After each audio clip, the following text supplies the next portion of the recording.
Oh, good evening. How are y'all guys? Doing good here, Tom. Can you hear me? Yeah. Oh yeah, man. Hear you great. Good Y'all, deal. y'all washing away in Alabama? It's been about to flood here in Atlanta, I think. Yeah, we had that yesterday. I think it rained all day long, and I suppose we Golly. get floodgates on Pickwick though, so it could be good here in a couple of days. Yeah, there you go. Well, man, appreciate you volunteering to do this tonight. This is going to be great. I know the people are itching. This is a great time of the year for webinars and Navionics continuing our series every month, trying to do one or two with different pro anglers from all over. And I'm glad Timmy's going to be part of this tonight and just share some information with you. I think the webinar series has grown so much at Navionics. And one of the things I got to say is just right off the bat to you and Kim both is just thank you for being part of our team, but also thanks to your sponsors, Ray Marine and Bass Pro Shops and Duck It Fishing. They've all advertised this event. Me and you started talking about this a couple of weeks ago, and you said, "Oh, we can get 100, we can get 200." This afternoon, I looked at it and I sent Kim a text, and I was, "We got 450 some people." Yeah, about to get it maxed out. That's That's awesome. great. That's great. So, getting ready for the holiday seasons, but I know everybody likes to fish in the wintertime. We try to, over here where I live at, we usually debate between hunting and fishing each weekend, trying to decide which one we want to do. Yeah. Hey, So, that's the beauty of being in the southeast, no doubt. yeah, no doubt. So, looking forward to this tonight. I know it's 8 o'clock now, and just kind of what you got going on. I know today you were at Cabela's doing some filming commercial stuff. Yeah, we went to Huntsville. Man, when you get those rainy days like today, I don't know about where everybody's watching from, but it was just nasty here. We had cold, heavy north wind, lots of rain, and so we decided to go inside. With our television show, Timmy Horton Outdoors, and I want to tell everybody watching too. We start in January with our new season. It's going to be on the Pursuit Channel and also World Fishing Network. Follow up a few weeks later on MoTV digitally. So going to be an exciting deal there. But one of the things that we do when we go out and film a show, we do a lot of teaching, and then we think about the things that we want to talk about or that really fit into the segment that we're doing, and we just go into a little bit more into depth and teaching a little bit more. So we did that in house at Cabela's today. You got a lot of props there, a lot of cool backgrounds with a waterfall and all of that at the aquarium. So just had fun with that. So yeah. Great store, great store. Been over there a couple times. I enjoy that. You know me, I'm close to Atlanta. I got the Bass Pros right here, and it's just we're always doing videos or seminars or whatever we can do. That's a great place to go if you got one close by to you to swing by and check on their seminar schedules and what's going on up there. I know we're already talking the Christmas season, and we got all kind of stuff going on Black Friday at Bass Pro, and just crazy weeks coming up with Thanksgiving and Christmas shopping. So Yeah, it is. It's going to be awesome. I know we look for deals. We have fun looking ahead, seeing what kind of deals may be out there, and it's an exciting time. If everybody's like me, they're telling all the relatives I want fishing or hunting stuff. So Bass Pro is a great place to go make that happen for sure. And within the family with Cabela's now too, it's just an awesome deal. Man, it's amazing just how much energy is out there, out and about, and everything. It's just the stores are packed, and just a lot of fun, seeing a lot of good things happening. So exciting time, and a lot of things coming up in the fishing industry. So pretty exciting. I apologize, y'all hear my Winnie dogs barking and yelping every now and then. They're not liking it too cold outside.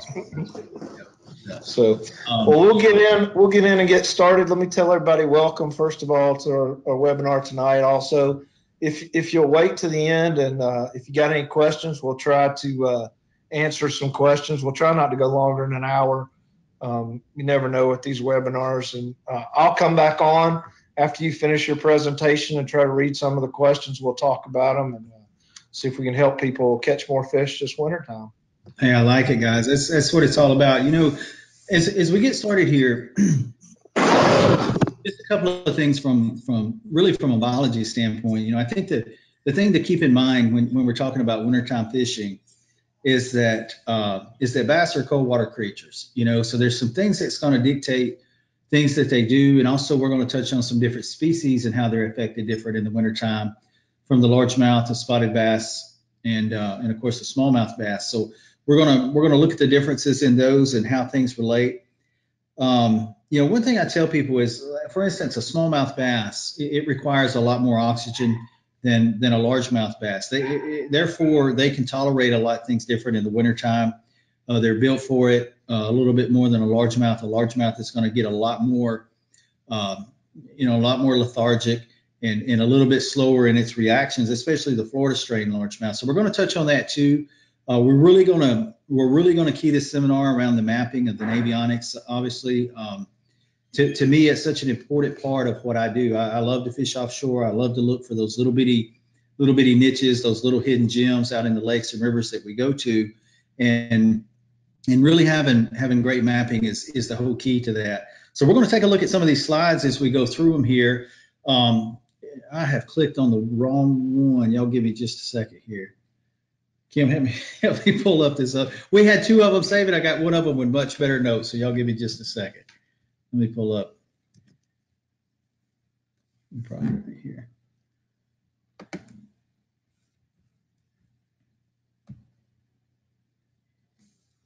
Yes, here we go. Let me start. Now we're getting somewhere. All right, yeah, I knew I had some wording in there, guys. Couldn't make it without Kim, the lovely and talented Miss Kim Horton. So you guys follow me on social media, you see her a lot. She actually had this thing put together for me as I gave her notes on it. So I'm tickled to death that she did that. Obviously, you can see in the background here, this is on Wilson Lake. This is a picture from last winter, one of the biggest smallmouth that I've ever caught. I don't know, probably weighed 7 or 8 pounds. And just a massive fish there on that Z-Boss 10. But we're going to break things down into different categories, different strengths. One, we're going to talk about A-rigs. We're going to talk about shallow cranking. We're going to talk about jigs. And we're going to talk about, you know, the deep spoon drop shot / swim bait deal, which is really catching fish that are suspended or out deeper, getting in certain areas. And we're going to use this in mapping and what to look for. And everything is relative to, you know, to different scenarios. We're going to take a look at this picture here. One thing that happens in the wintertime, a bass is not going to set out in the current. So, you know, he's going to be out in these places, you know, some of these docks out in the main flow of things in the summertime. And he's really going to pull back into some of these areas that are deeper docks, like you see in the back of this pocket here in the screen to your left. And those are the docks that I really like to look for, the ones with brush and different things like that. Docks can be a factor because fish that live on them just live on them year round. But some different things are going to happen. Again, these bass are going to get out of the current. And you can take a lake like, you know, the Savannah River chain or the Tennessee River chain, you know, Percy Priest, you know, Lake of the Ozarks, different places like that, Table Rock Lake, they have all of these docks. And even if you don't have a lot of current from rainfall in the wintertime, and a lot of lakes you really do, this could be a scenario where you have wind that moves around in the lake. So these fish are really going to get in these deeper guts and these deeper drains here, just like what you see. Some of these we're going to talk. Now, this one I'm going to spend a little bit of time on.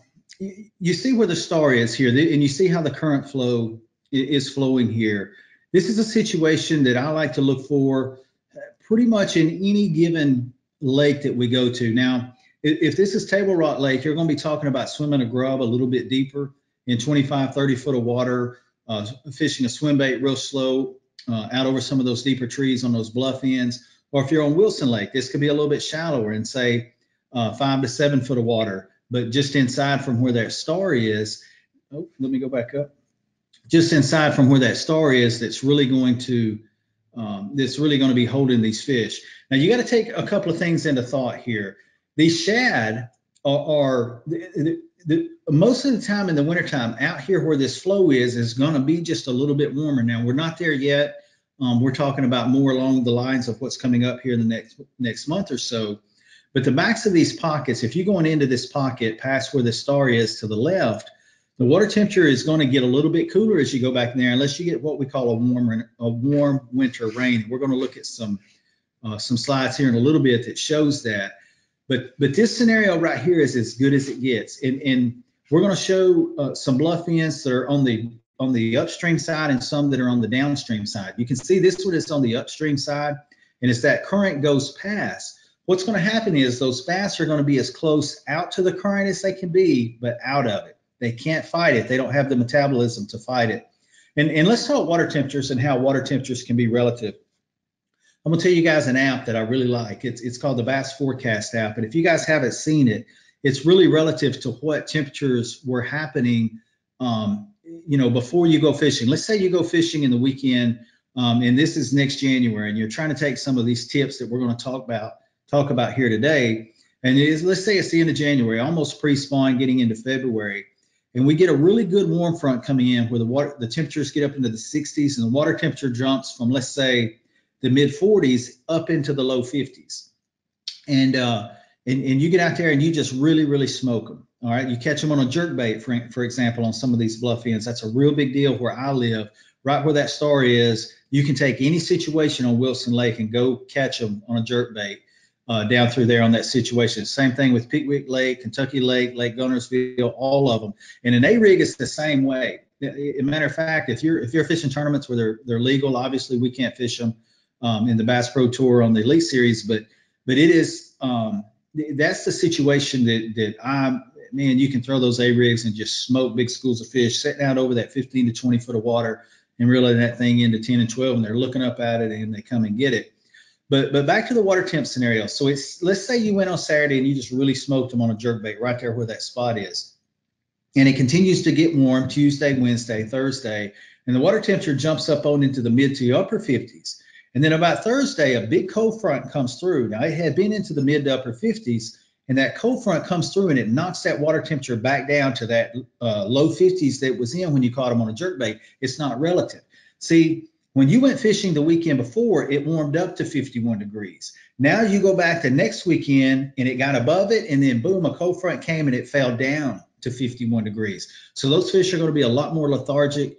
They're going to be really not feeding as hard. That's where I'm going to like something like a Swamper's finesse jig, fishing really slow around those bluff ends. Something like a stand-up football jig that I can really creep along the bottom is going to be more of the scenario. So you really got to take those water temperatures into consideration. But current flow, and looking at the big picture of your Navionics mapping and knowing the current flow and being able to find those upstream points where that current is going to wrap around, and those bass are just about going to be sitting where that star is, and it's just a dynamite scenario. If you've had a lot of water flow, a lot of flooding, something like what we've had, Tom talked about they're getting it in Atlanta today, then you're gonna really see that the water's going to stain up, and that's going to put those fish even shallower. That's probably one of the most unrecognized situations that people need to look for in the wintertime is water clarity. I don't care if the water temperature's in the upper 30s, low 40s. If it's muddy, they're going to be up there shallow. A bass really is not comfortable getting down deep into deep, muddy water. And if you've got clear water like you do at Lanier or Smith Lake, then that's just a different scenario. Those fish are really going to roam, and we're going to look at some slides here in a little bit that shows some of that. All right. Now, this is, I love the multi-depth shading. This right here is a great map, a great indicator, a great slide to show exactly what we're talking about in what you can get with Navionics. Guys, you can download this on your phone with the Navionics app. It's just incredible technology. But let's say you don't have this shading on your electronics or on your phone, and you're going down through here and you're looking at these two pockets. You've got one that has the arrow in it that's pointing into, that's the good one, and then you've got the other one that's just a big shallow flat. Now the topography on the land may show that it's very similar, but boom, I can see right off where it's going to have a bigger cut in it. The shad are going to be able to migrate to the back of it and get out of it and be able to get into the depths that they want to be. And obviously this is Lake Sidney Lanier. So, just from the multi-depth shading, you can see right there in the blue going into is 21 all the way out to 38 foot of water. That's the depths that's going to be going in. We're going to get into some more slides and show, but I wanted to put this in there. In particular, if you're just looking at mapping or you're just running around without it, this is a great example of how it can help you really quickly. Even sitting at home getting ready to go out the weekend ahead, you could get some places marked out. Now, we talked about how bass are cold water creatures. Obviously, they're cold-blooded and they don't like to be out in the heavy current and all of that in the wintertime. This is one of the prime situations that I like to look for. And what you're going to find is you're going to find a certain depth when you go in the back of these guts. And I like the ones like you see right here, these pockets that have the real deep drains in them. And this one right here about where the store is, every place is going to be different. I can go to Smith Lake in this scenario, it's going to be about 30 foot. I can go to, Pickwick Lake in that scenario is only going to be about 17, 18 foot. So you have to find the scenario that is going to be different, and really water clarity is what's going to dictate that. But once you figure it out, you can run the pattern of running the backs of these pockets and get in the last bit of depth. So let's say that it's 28 to 30 foot.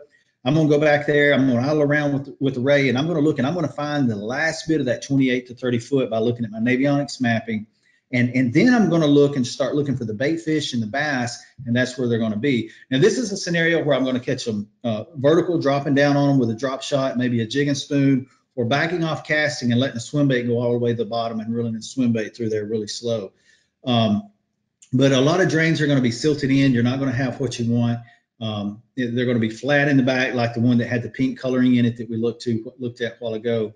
That's really going to make it different. So this technique right here, guys, is when you're talking about water temperatures that are getting down into the low 40s. I mean, we're talking end of January, where these fish really get back. Now, what we talked about earlier, let's go back to this other slide that we were on here about the bluff ends. Guys, you're talking here late November, early December looking stuff, where these bass are still wanting to be out closer to that current, but just slightly out of it. The shad are going to be piled up right in the mouth of it. You can go to Wilson Lake in about a month, and you will see all of the pelicans and all of the gulls will be the cormorants. Everything will be right in the mouths in the middle of all of these coves. And that's where the bait fish are going to be. And right there around that star is really the areas that I'm going to start looking for.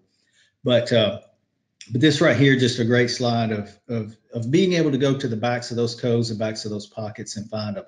Here's another great one right here. This is almost a reverse situation with the current flow going a different direction. So everybody get their mind on the flow here from where we were a while ago. But if I'm throwing a jerk bait and we're in that late November, early December time frame, and let's say I'm throwing a Braze Z, I love throwing that Profound Outdoors Braze Z jerk bait. I got some goodies I'm going to show you guys here in a minute. I'll have to step away from the queue. I got a whole box of stuff that you guys are going to be the first to see them here in just a minute. We're pretty excited about. Kim, would you grab those lures for me? Got some prototypes in today, so been working on them for about a year, so it's some pretty cool stuff. But this right here, let's say that the current flow is going in the direction it shows here, okay? And I pull up and I pull these banks. I'm going to start in two distinctly different areas, because what's going to happen is this current flow is going to wrap around into this pocket and hit this bank about where that star is. Where on the upstream side, it's not going to be wrapping very quickly, so you're going to be able to start, and that's where the fish are really going to be located. But most of the time, you're going to find situations within, just right here. Thank you, Don. You're going to find situations where something ain't open yet. I'll show these in just a second. Where those fish are going to be, and what this does, it really allows you to, when you pull into a pocket, don't waste your time on that star that's up higher there at about the 1 o'clock position, and where that letter K is, it looks like there. You get to where you're not wasting your time there. Those fish in that current are not going to be there because of that current flow that's coming in, washing in. But they want to be quick to it. It's almost that kickback scenario. So that's something you really want to look for. I want to show you guys this jerk bait. It's almost dangerous showing this, but they're on their way.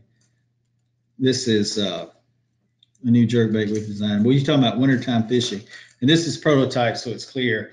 But guys, you are not going to believe how this jumped. You talk about jerkbait lakes like Lake Lanier, Smith Lake, the Tennessee River Lakes. It's a little bit of a beefier jerkbait. That's what we wanted. I wanted more of a flat pattern from the front and a little bit taller. And look how that comes out straight from the nose. You guys are not going to believe how this jumps around. Anyway, brand new jerkbait. Oh, I hope the competition's not seeing that. And this is a pretty little jewel right here, the Z-Boss 6. We have been having people ask for this for months now. So we're excited this is coming back too. So anyway, Tom, I didn't mean to hijack the Navionics webinar with a few lures. This one, guys, you talking about the Tennessee River Lakes in the springtime. This is, what do we call this? The big baby boss under the Z-Boss series of lures. So anyway, kind of a big, heavy, fat square deal. And then we've got the big 1 ounce ledge shaker zig. So anyway, some pretty exciting stuff coming on that. We'll get back to the slides here, but when I start here on these places, it gives me an indication of where to start from. So you may say, well, why is it that I'm getting bid on points every time on the upstream side, but not the downstream side? Well, the downstream side, a lot of anglers start too much on the point. They're not going to be there in the wintertime. You're going to have to get inside the bay some and imagine how that current flow is going to flow around. So guys, that one right there is huge. If you're taking notes, and I know a lot of people texting me today and sent direct messages about getting their notepads out. This is one right here. Take a picture of this with your phone and remember this. This one is really, really good right here. All right. And when we get to the end, Tom, if we have any questions, we'll go back and look at some of these slides and take a look at it. Again, the importance of the multi-depth shading, guys, being able to see these deep pockets, the one up top compared to the one at the bottom right, you can see how flat it is. It just really gives you a good visual. I know we all can read contour lines, but sometimes that stuff starts running together, especially if you've got them that's dialed in. It's Navionics, keeps them dialed in. So we're going to show some in a minute that are very, very, very subtle little deals that that's going to put those fish there. All right. And I apologize about my dogs barking out there. I was like, oh, me. All right, guys, right here where the star is, this right here is a technique that I cannot tell you. This is the last bit before fish really start moving to the back of the spawn. This is still going to be wintertime, but it's going to be around that February time frame. The classic that Alton Jones won on Lake Hartwell, I really felt like I was going to win until we had those cold winter rains come in and it just destroyed that area that I had.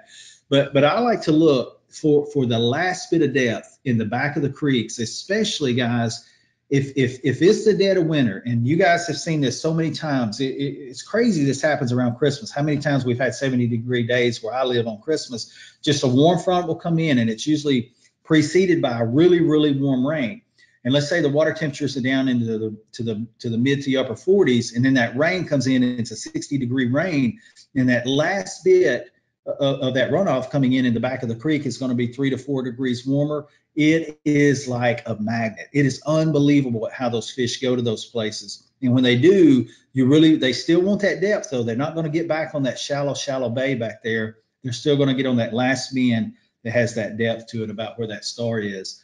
And you really don't have to have the warm winter rains for this to be good. This is the time of year I like a clodhopper or something like that. Fishing those 45-degree banks in those transition areas where they kind of go from 45 and they start flattening out about that 20 to 30-yard stretch right there is really good. All right, let's move on here. Here's another one. This is just a cool little spot on Chickamauga. Some of these photos come from a lot of different lakes, and I know we have a lot of people that follow us from East Tennessee. Just unbelievable fishing up and down through there. A great Alabama rig lake, a great wintertime lake. If you guys haven't been to it, it's really good. But again, just the last bit of depth in the back of a pocket, the back of a creek, and you can look and see it's not so much about fishing the bluffy side all the way back. It's about getting back there where the bluff turns into a flat and getting on that last 40 or 50 yards that can be just absolutely dynamite.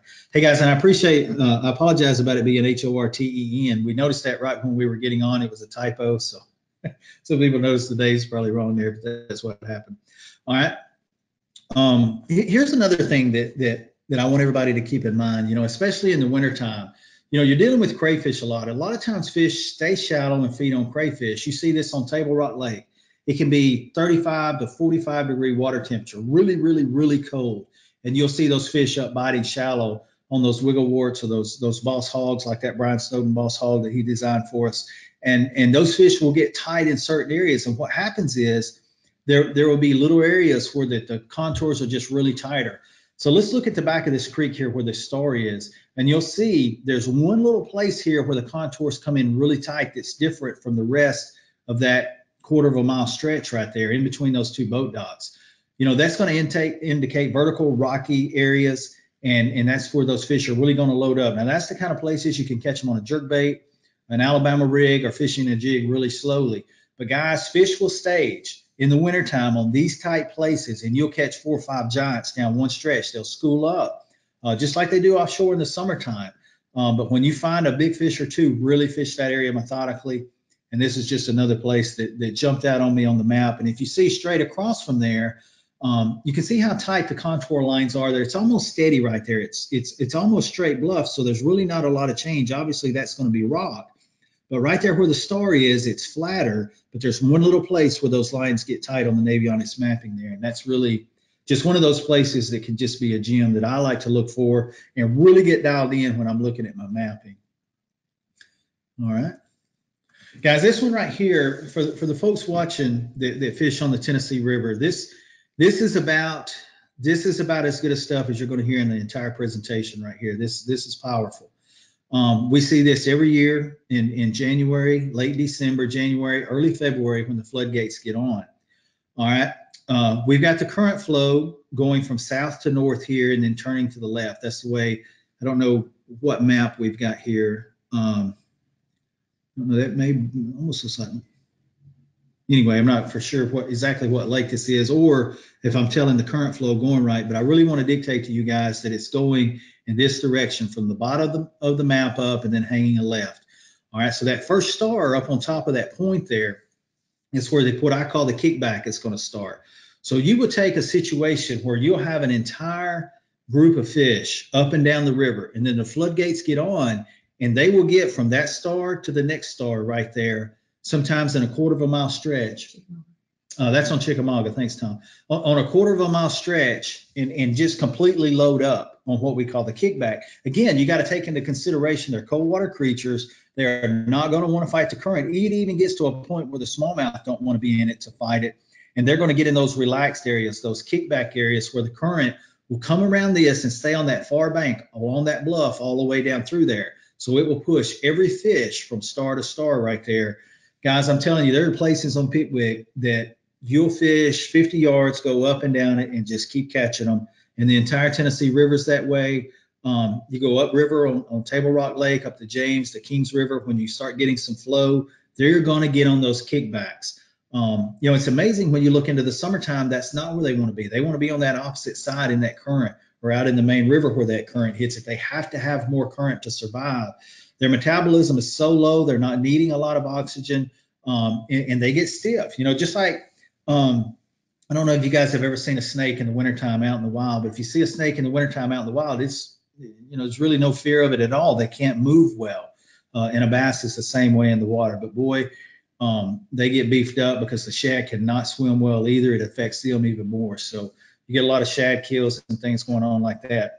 Guys, that right there is 5-star information. I'm telling you, that is as powerful as it gets. When you hear in the wintertime people say, man, the floodgates are on, the river's a mess, I don't know if we really want to go.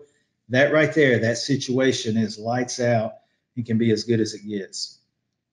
All right. Let's see. Another good example of multi-depth shading, and you look at the red, orange, green, blue, purple. And guys, you can set these up how you want, what's going to jump out at you, change the colors up. Just some really cool stuff. I started playing with this back this summer, and I know on Cedar Creek Reservoir, the lake that I grew up, that thermocline in the summertime will get from 15 to about 19 foot. And I put that depth range in pink, and I was amazed at all the little bitty bars that jumped out, the underwater humps, and everything. So can really get that dialed in. And let's say a lake gets drawn down in the wintertime. Where I live, we have that happen on Pickwick Lake. We have that happen on Cedar Creek Reservoir. So you can change that. The bank, which may have shown a 10-foot topography on your Navionics mapping, is now 1 foot. So you can go in and change it and adjust it accordingly to what you need to do. And from a navigation standpoint and a safety standpoint, that's a big tip as well. So, all right. Well, I'm going to move it back up, Tom. I definitely want to take some time for some questions here. I guess maybe you can moderate what you can see as the screen here and see what we got going on. So, man, I appreciate everybody joining us on a cold, rainy night. It is here in Alabama in the South. Let us know where you're from too when you're chiming in as well. So, yeah, no doubt, man. It was so funny because Kim sent me that email today, and I was like, okay, I got to go sporadic. So I picked Smith Lake, I picked Pickwick, I picked Chickamauga, I picked Lanier. I just went all over the South picking lake pictures. And I always think when we do these webinars, though, it's not just where Timmy Horton lives. It's not where Tom Branch lives. It's people all over the South that are attending tonight. We had almost 200 people attend this webinar. So if you got any questions, please plug them in, and we'll start asking Timmy some of these questions. The first question I got is from Jimmy. He wants to know, where would you start looking for fish in the wintertime? The biggest thing is going to be the shad. And you take a place like Lanier that has a lot of bluebacks now. The bluebacks really get in the back of those pockets that are similar to this chart right here.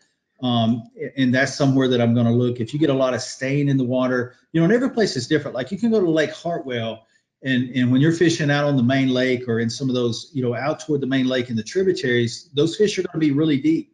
18, 23, even deeper at a lot of places. You go way upriver in the Tugaloo, and you get into that stained water. Some of those fish are going to be in 5 to 8 foot. So it's really relative to the watercolor. But I'm going to start with, let's go back to this one right here, guys. This right here is the magic of what is starting to happen now. I mean, it has really, as you guys know, been really warm up until this last cold spell that we've had hit in the last 10 days in the southeast.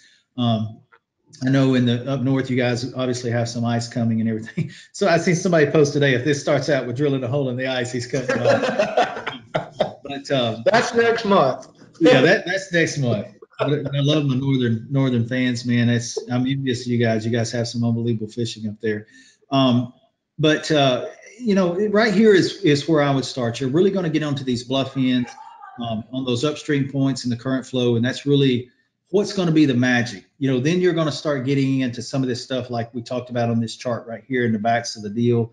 And then as you start warming from January into February, you're going to start getting into some of the stuff like what we've got right here, the star there with the last bit of depth. And every place is different. You go to the Coosa River, for example, which is Logan Martin, Lake Mitchell, Lake Jordan. Those big largemouth and those spots, man, they stay up in those weed beds all winter long because that water keeps a stained, coffee, muddy look to it.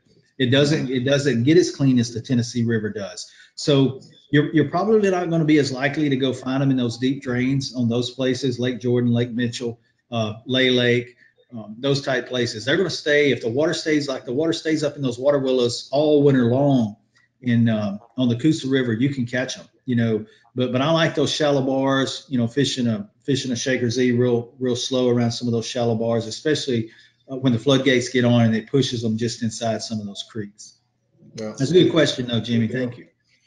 Hey, Jay Carroll wants to know what is a deeper dock? A deeper dock. That's a good question. That is really one of my favorite things about Navionics is every dock is there, and you can pretty much tell the size of the dock as well.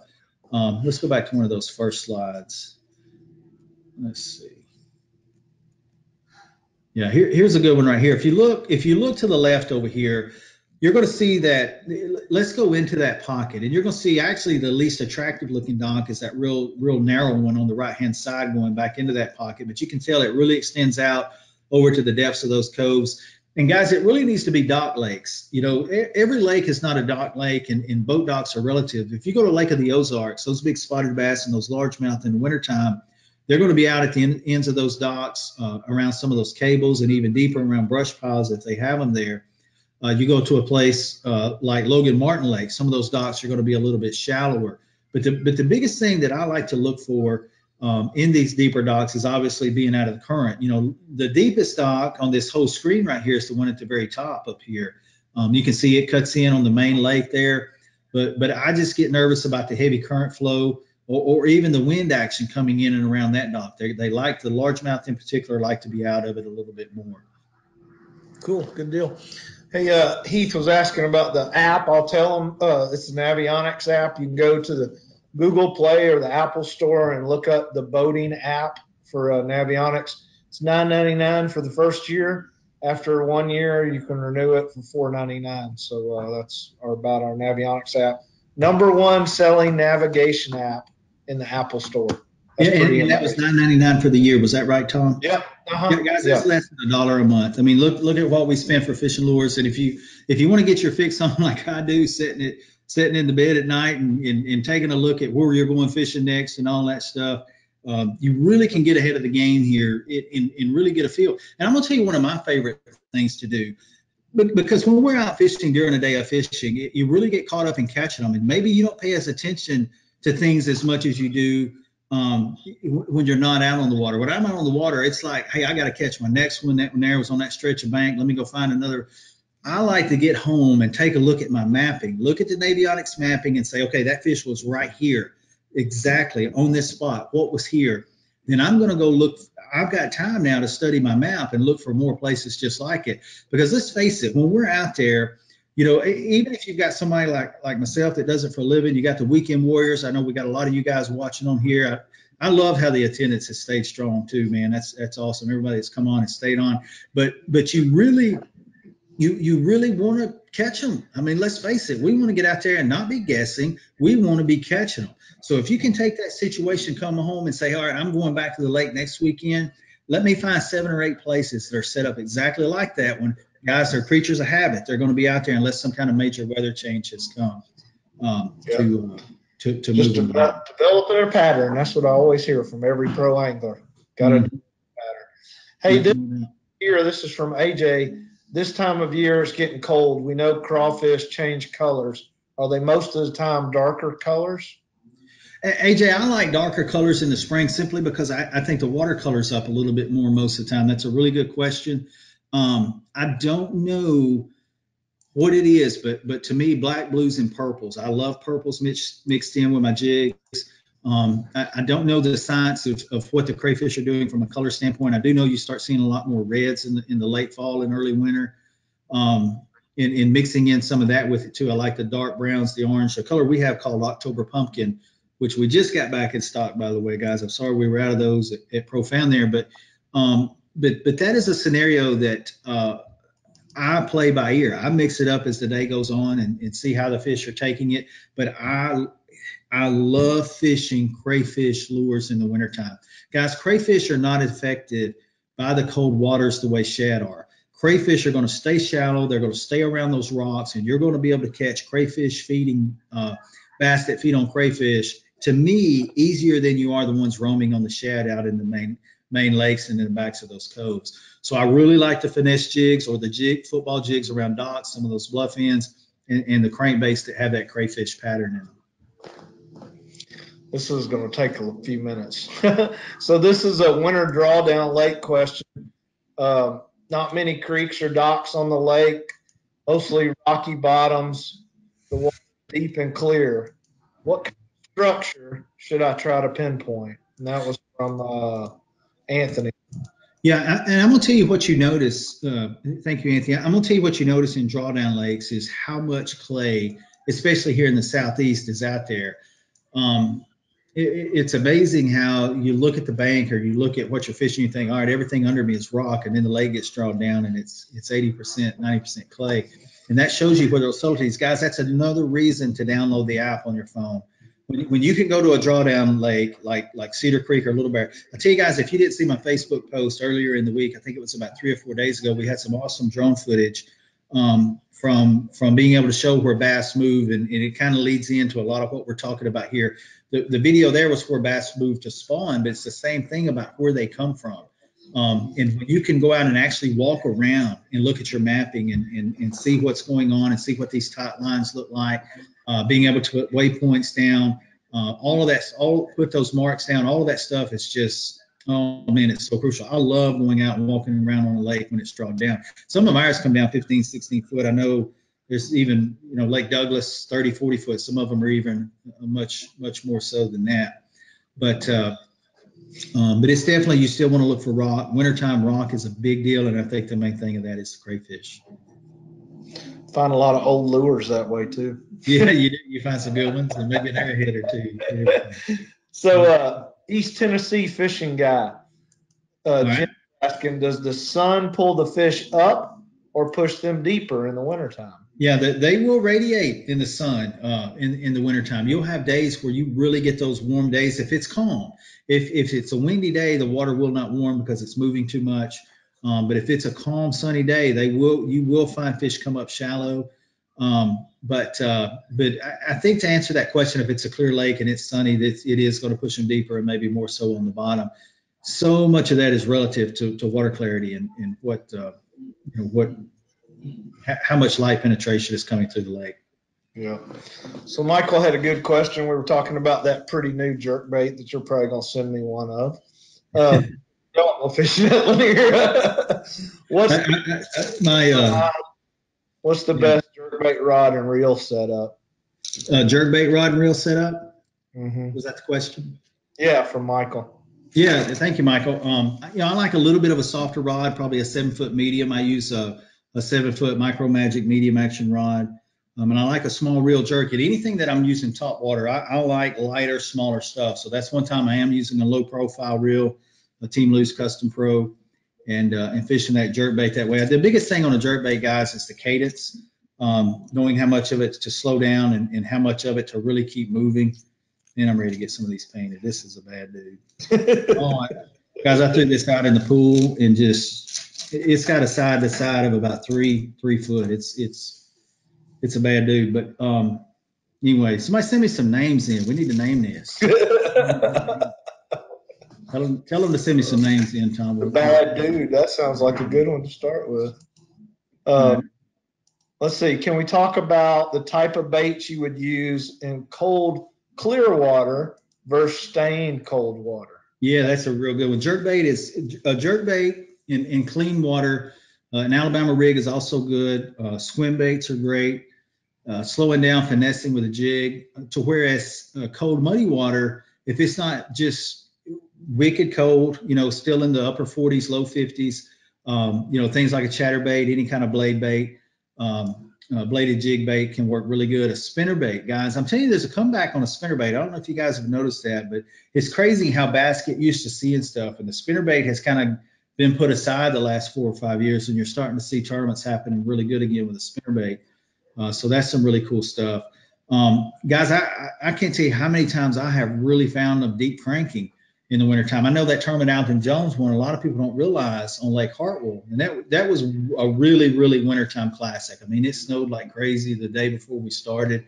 And Kevin, KVD, he blew the doors off the first day, had well over 20 pounds on a deep diving crankbait. So you can find those schools offshore and deep too. The cleaner the water, the deeper they're going to be in the wintertime. The more stained the water, the shallower they're going to be. And the stained water lures is something that's going to move water, like a spinnerbait or a chatterbait or something like that. I even like a square bill, shallow running crankbaits in the wintertime too. This one's going to be a jewel, this new Z-Boss 6, but we have a clawed hopper that's kind of a real similar lure to this one as well, that I really like to get back on those 45-degree banks. That slide we showed earlier, which the last bit of deep water as you go back into those banks can be really good. That's awesome. So this question came from Eric. He was asking, in the wintertime on the Potomac River where there is bass, where would the bass be located with the tide? Is it going to affect these bass like it does in the summertime? I wish I had more of an educated answer on this. I have never been to the Potomac in the wintertime. I have flew over it and seen how the backs of the coves will freeze over. But I would assume that it's going to be a very, very similar situation to what we have here, because current is current. They're not, on the Potomac River in the summertime, they're going to get where it really pulls in and out around some of those corners and some of the logs and different things where they can really sit right there close in it. And I think they're going to get in more sparse areas in the backs of those bays, and different things like that, unless the backs of the bays start freezing over. But I'm not as familiar as on the Potomac in the wintertime. I've never fished it that time of year.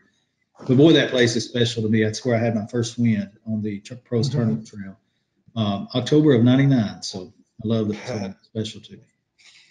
Take a lake like Toledo Bend. In certain areas, there's not any current. So what Yeah. look for?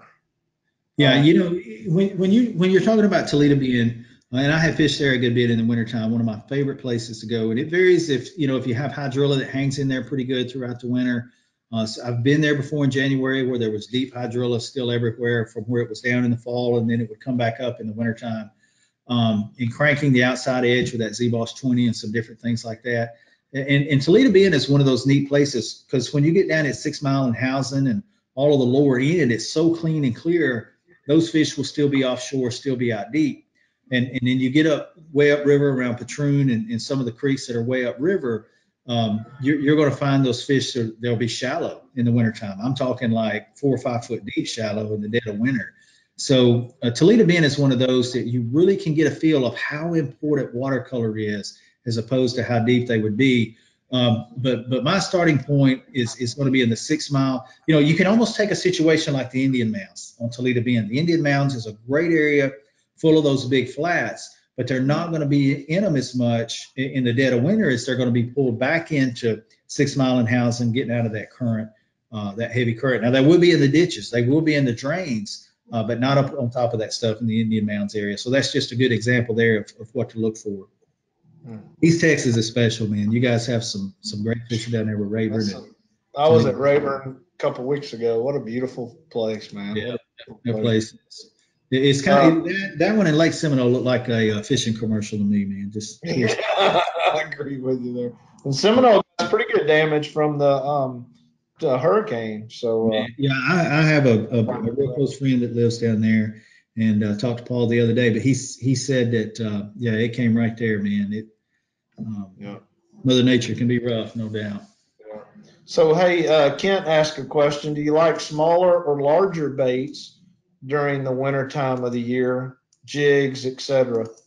You know, I do like a finesse jig in the wintertime. I like to kind of cut the skirt off shorter. I cut my crossing down shorter, make everything a little bit more compact in the wintertime. Here's one technique, though, that is kind of the opposite end of that spectrum. A technique that I like to do, because bass will get so much on cover when it's really cold. They'll get on a lay down tree in a heartbeat. On a real steep bank, and you can take a crankbait like a Z-Boss 10 or something that's hitting about 12 or 15 foot of water and crank those trees where you can't get a bite on a jig, and all it is a reaction strike. They're sitting there so dormant, and a bass is a territorial creature, and they're sitting there dormant, and then boom, something's in the wheelhouse. It's just instinct. They just turn and jump on it. So I have seen that technique work, but as far as my jigs, I do like to scale down when I'm trying to get a bite. Yeah, a lot of smaller stuff. So this is a really good question too from Nate. He wants to know how long you stay in an area. When you find a place on your Navionics app that looks good, how long do you just stick with it, or do you just keep changing baits, or do you just move on? Yeah, Nate, that's the $1 million question in tournament fishing. It is. It's you know, and some of you guys watch Major League Fishing and the Bass Pro Tour coming up. That's one thing that, gosh, it throws us off so bad, because you'll be in an area and you haven't worked it good, and you start hearing score tracker go off, and you're thinking, man, do I move or do I stay? But that is, you know, that's one of the toughest questions. And I'm gonna be honest with you, as much as mapping is such a positive for us, Tom, you hit the nail on the head. You get to looking at saying, okay, this cove right two creeks over looks exactly the same. Let me run over it. It's no guessing. You can look at your map and know. So you take a scenario where it's helping you. Sometimes you can get to going too fast as well. But I think it's a matter you have to be relative. Again, we talked about that Bass Forecast app earlier, which is just an indicator of fishing conditions. And it might be, hey, I stung them right here two days ago, or I really caught them here last weekend. Let me take a look at that and see, hey, peak feeding conditions are coming up at 2 o'clock. Let me let this place settle down. Let me take the pressure off of it, go try some new areas, and boom, when that happens at 2 o'clock, I'm coming right back. So that's some of the things that I look at. I do like to mix up lures, mix up areas, and the biggest things, mix up the depth. The depth will hold true more than the lure you're fishing. More than the area that you're fishing, more than the technique you're fishing, the depth will hold true most of the time on a given part of the lake than anything else. That's why you cannot catch me without my Navionics. It's like, and guys, my Mercury don't let me down, but I would rather my Mercury go out than me not have my eyes to be able to see what's under me. It's just imperative. The best fishing lure you will have in your box is being able to look at that map wherever you are. I was going to say, if you can see them and they're not biting, then try to find the same thing somewhere else. Yeah, try to find it. Hey, I played with the underwater camera for a little bit about 20 years ago, and I was ready to throw that thing in the water. I got tired of fishing areas there was fish and I couldn't catch them. So. I know. Exactly what you mean. I went out. A friend of ours bought one of the aqua views when they first came out. We didn't even go fishing. We just went out looking in the camera, and I said, "This ain't no fun." Yeah, I all kidding aside about throwing it in, but it's a neat deal, especially when you live places like you do, Tom. It's neat. Oh yeah. So Kevin Orr had a question. When you see a major shad kill, like happens in Alabama sometimes with the cold weather, same stick with the deep drops? Yeah, the big shad kills, like I said, if you can fish the Alabama rigs, the A rigs, the depth charge, guys, if you haven't seen ours, the depth charge is really a neat Alabama rig. You can fish them weedless with the way our weighting system is on them. But that is, again, the same deal. A spinnerbait's great during a shad kill. So is a jerkbait.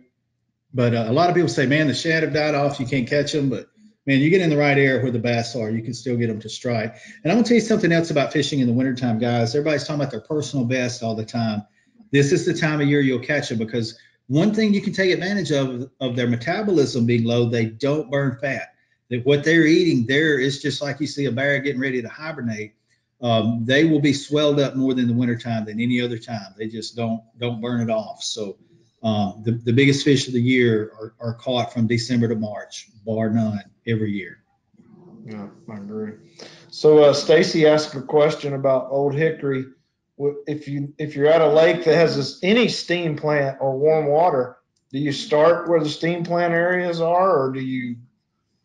Absolutely. Yeah, those runoffs from the steam plants, and so many of them are getting shut down now. I know the one on Pickwick here is now shut down, but yes, if you've got a steam plant, those are dynamite. They do get a lot of pressure, but rightfully so. The fishing can be really good especially when sometimes it's just a confidence thing. When you throw that trolling motor in the water and you look down at your unit and it's saying 68, 70 degrees, and the rest of the lake is in the 40s and 50s, it can sure give you some confidence. But there's no doubt the bait fish go there, the fish go there, and people that are fortunate enough to live around some of them, the fishing can be really good in the wintertime. Can really be phenomenal. I'll never forget that one at Lake Sinclair down in Milledgeville, Georgia. Yeah. That's where everybody fished.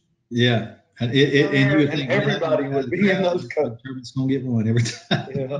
Yeah. When the water temperature gets cold, would you go back in a creek? Would that be your wise decision? Thanks. That's I like major pockets better than I do creeks. Creeks sometimes have too much of a cold inflow. Let me find one here that would be this one is a good scenario that we're looking at here. The back of big pockets are better to me than the back of major feeder creeks. Mm-hmm. Everything is going to be more stable. You're not going to have big blowouts when the heavy rains come, and those fish are going to stay more stabilized in that area throughout the wintertime. Good deal. Oh, this is a good one too. The water temperature is 45 degrees. You and Kim decide to go fishing. What's the 3 lures you tie on? Well, first of all, Kim's going to want to go get the tree stand. I would have to talk her out of it. So, but the 3 lures we're going to have tied on in the wintertime, I'm going to have an Alabama rig, a depth charge, or an Alabama rig version. I'm going to have a jerkbait, and I'm going to have a jig. Those are the 3. Now, if I am in the beginning of winter or toward the pre-spawn, I'm going to have a crankbait tied on. But the dead of winter, I'm going to have those 3 tied on for sure. Yeah. Kim's a bigger fan than I am, guys. Hey, if you don't follow us on social media, which I think a lot of you probably do from seeing this, go give us a follow on Instagram. It's Timmy Horton _bass.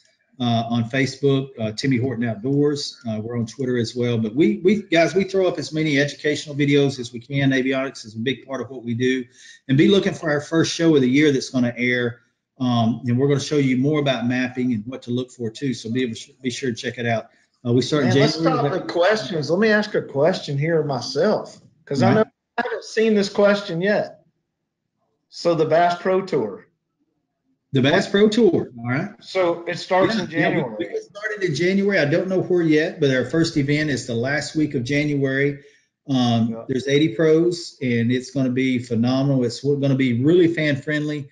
We have live coverage every day of the event. 10 cameras going every day. The biggest thing I think that people are going to see different, and you hear some things about every fish counts and talk about it being a little fish tour. Guys, I promise you, we don't fish any different, and the big fish are the game changers. But what you're going to see happen, because there's the culling does not happen.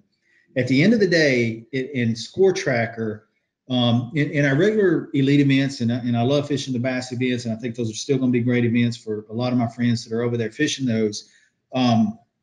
going to be awesome over there too. What's different about the Bass Pro Tour is you're going to see that last 30 minutes, you're liable to see the leads change 5, 10, 15 times with those guys that are at the top. So it's going to be drama. You know, people like to go to the race at Bristol. That's what I compare it to, the race at Bristol, because it's so tight all the way down to the end. And I think that's the scenario that you're going to see. Everything's catch, weigh, and release.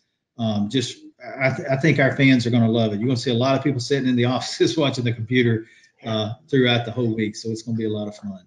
Yeah, that's going to be good. I got a press release today talking about the fan-friendly events they'll have on the site at different times, and be able to interview and talk to the pros and mingle with everybody. So it's really going to be fan-friendly on top of what's on the internet. So it is exciting for everybody. Yeah, it is. And I want to touch on that, Tom. When we come in, you know, we let's say we finish up at 2:30. We'll have a place scheduled to be where the fans will come and interact with us. We're going to come up and interview about our day, talk about the strategy that we got coming ahead, because there'll be a different 40 out on the water the next day, and really just hanging out and talking fishing, and there'll be people there with booth space and a lot of interaction going on from that standpoint. I think the biggest thing is it gets toward the weekend and the cut weights and how all of that goes down. I think you're going to be able to cut the drama with a knife. It's going to be really cool at the end of the weekend. I think that one of the interesting points for me, because me and you've known each other a long time, I'm still a fan of the sport. Hey, I am too. Yeah. Is that you're going to fish a day and then you're going to take a day off. Mm-hmm. Yeah. And then you see what everybody else has been doing, and then you're going to fish another day. And that part of it's going to have some strategy, because you're going to see guys catch them in the first round and another group of guys catch them in the second round. And how do you know who may or may not have been on your water going into the third round? Yep. So that part of it is going to create some drama, a lot of thinking going on. And again, it's going to be all about hunting those game changers. I tell you what I'm going to like in this, Tom, is I like to get offshore. I like to gamble, get my Navionics mapping, go find those little magical spots. And you're going to see, we've seen it so many times, the guy's catching them and catching 3-pounders and he can't call up and he's thinking, okay, I got to get on the bank and flip off a 5-pounder. No, he's going to be able to stay out there and keep whacking on them 2.5, 3-pounders, jumping up over 100 pounds and just lean on them. I'm talking about just lean on them and see how many. Not stop. Don't stop. Just catch them. Yeah. So that part of it is going to be, to me, exciting, no doubt. So you still hold the record, right? Yeah. I think 88 pounds, 10 ounces from in Texas there a few years ago. And it was same type deal, and those were 3s and 4s, just every cast. What was crazy, I was having dinner with my group, with myself and Boyd Duckett, Mark Davis, Edwin Evers. We all went out to eat. We knew we were fishing again the next day. And we can't talk to each other about what's going on, but I told them all I was going to take a big gamble. And I did, and actually those fish were spawning at that time, and I got offshore and found just a load of them, just a really cool deal, and being able to take that mapping and saying, all right, I'm gonna go look here, here, here, and here in my 15-minute ride around about the third place that I went over. I told myself, man, if those are bass, it's gonna be good, and they were. So it was really a cool ordeal. Wow, that's cool. Man, the one thing I keep seeing, and I'm just going to scroll down through these real fast. Talk about the A-rig a little bit, about usage before the night gets too long. I think that's the couple. I've seen 3 or 4 questions about where to throw it, when to throw it. I know fall and winter is the best time, but yeah. Let me go up. We keep going back to this chart right there where that star is. That's the magic on the A-rig to me. And you can come in and out of that a little bit inside the pocket, especially if you get into these places that have the steeper pockets with the steeper banks, like this one right here. There was another one, this one right here on that right-hand side going back. But out toward the points is really the big deal here on the Tennessee River where I live. Guys, I like to mix it up. Some of the tips I like to tell folks is have one of your lures be a different color. I really like that Bass Pro Shop Speed Shad. I was talking about that today in the Cabela store to some fans and some customers that were there, and really just mixing it up and throwing it. But it just flat out catches them. I tell you a story on that. I was I guess it was about 6 or 7 years ago, the year that thing started before Paul Elias won the tournament that fall at Lake Guntersville. A friend of mine, Andy Paz, is who developed that here, and he gave me one in the parking lot. And I kind of just didn't want to hurt Andy's feelings. I thought, man, that looks like about 8 coat hangers put together, making a fishing lure out of it. And little did I know, I'm going to tell you that phenomenon changed fishing more than I've ever seen a fishing lure change fishing. Not just fishing lures and grubs and jig heads, but you're talking about fishing lines, rods, reels, boats. People were fishing all winter for 3 or 4 years now. And I'm going to tell you, they've gotten used to it a little bit. It's not as dominating as it was, but it's still a really, back then, if you didn't throw it, you didn't have a chance of winning. Now you're still win on it. People still win on it a lot in the wintertime, but not quite as dominant as it was, but it's still a great technique. The depth charge. Ours is really cool. We've got from a 1/4 ounce to a 1 ounce weight, and it's interchangeable. That way you can fish weedless swim baits and weedless jigs and not have to use the weight of a lead head to be able to get the lure down. So the depth charge is really cool. I think that Costa event on Guntersville a couple weeks ago was one with that thing again. Was it? Interesting, yeah. Yeah, Tennessee River is awesome. A couple guys were asking about the color shading. We showed that, and they wanted to know how they do it on their depth finders. It's just on the app right now. It's not available on your depth finders that I'm aware of. There are some companies out there that have been working with that, but it's just for the app. The app comes on your cellular phone. You can do it Android or iPhone, and then it also is available for Android and iPads. That's a little more expensive. For the full version for an iPad is like $54. And I was interested, I've talked to you and a couple other guys over the last week or two, and I'm surprised. I've actually had 2 people tell me they're going to run tablets with their depth finder up on the dash this year. Yeah, I've heard of people getting waterproof cases and running them. Yeah. And that's great. I mean, that's good to hear. Slows down on maybe one sale of electronic instead of having 2, but yeah, it'll be great. I think the color shading that we introduced back in the summer, people just have loved it. I mean, and it's so funny because I think it was Edwin. I think I was having a conversation with Edwin. You'll get a kick out of this. First thing that comes out, I explained to all you guys how to use it, how we got 5 colors. First thing out of Edwin's mouth, why don't we have 10 colors? Yeah. Hey, if we'd have had 20, we'd have 15. I love it. I'm just like, okay. So I'll pick one more question. Let's follow up for the evening. Yeah. I'm going to take the last question, and it's from, it looks like Brian. Using the drop shot this time of year, does it work? Oh, yes, big time.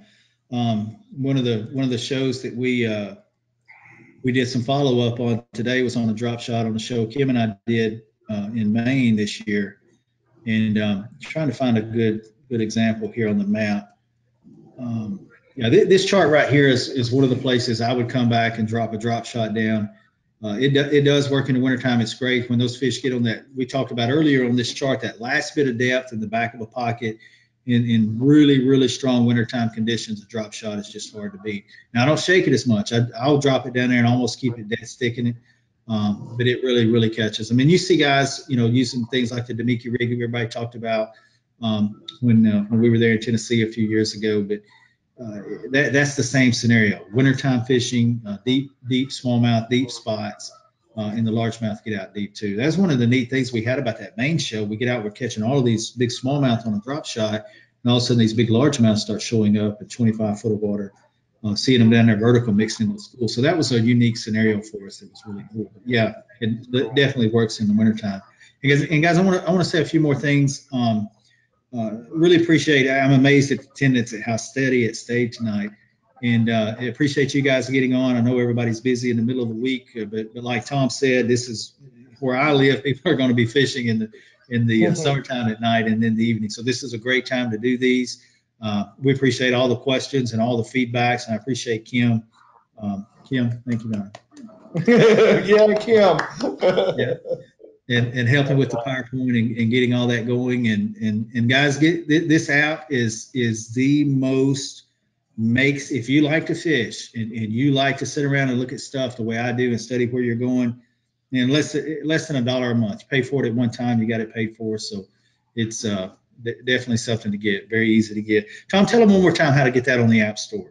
Hey, it's on the Google Play Store. It's also on the App Store. Just look at Navionics boating app. You can pick US or US and Canada. We also have, if you ever go outside the country fishing, $9.99 for the phone app, $54.99 for the iPad and tablet app. And the biggest difference, because of the cost, is the iPad, you get a full screen, where on the iPhone you get a full screen also for $9.99. So a couple things I just want to say, finishing up. Number one, thank you, Timmy and Kim, both for tonight. This has been great. Attendance has been incredible.